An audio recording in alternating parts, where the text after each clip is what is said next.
Cleanza is a small archaeological consulting company. Owner and archaeologist Amanda Marshall says her company is struggling to operate due to poor policy and is petitioning the government to make changes. Marshall says there's two main problems. So there's two problems. It's the regulator, being the archaeology branch in Victoria. They are in charge of managing cultural heritage permits, and the permits are taking way too long for them to review.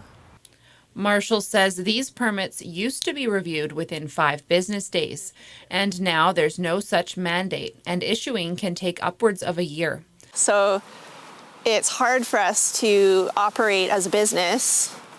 It's hard for any development project in BC to get an archaeological permit. Marshall says it's also taking way too long for the government to grant a permit to an archaeologist. I've got a job posting out for a permit holding archaeologist. I've been trying to hire people since 2018.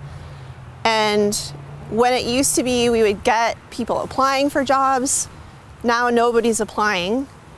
The people who are eligible to hold permits they're currently employed, not trying to move to another company. And so really, the pool of people out there to hire is basically zero. Like, there's nobody out there to hire. Marshall says there is a solution to these issues and suggests aligning protocol with other industries. So if I was granted a license to hold permits in BC, then with my license, I could do work, and I would have to uphold the standards of that work as a licensing archaeologist, and someone could audit my work. And that's the way it's done in like forestry, biology, have professional foresters and biologists. They adhere to the standards of their professional association. So it would be great if we could align the BC Archaeology Association, which is the BCAPA,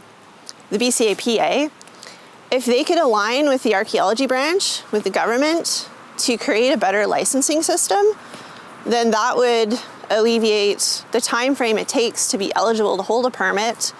And it would be easier for people coming out of school to work towards getting their permit or their license. But the current system is just broken. It's not working.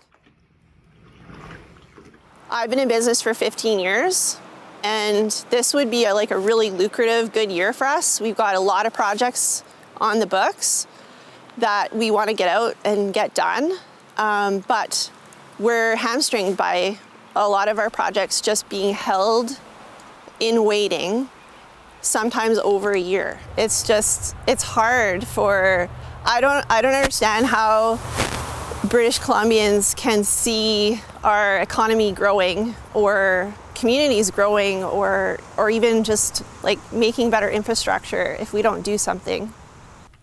The petition currently has 146 signatures and can be found on change.org. For CFTK-TV News in Terrace, I'm Jaylene Matthews.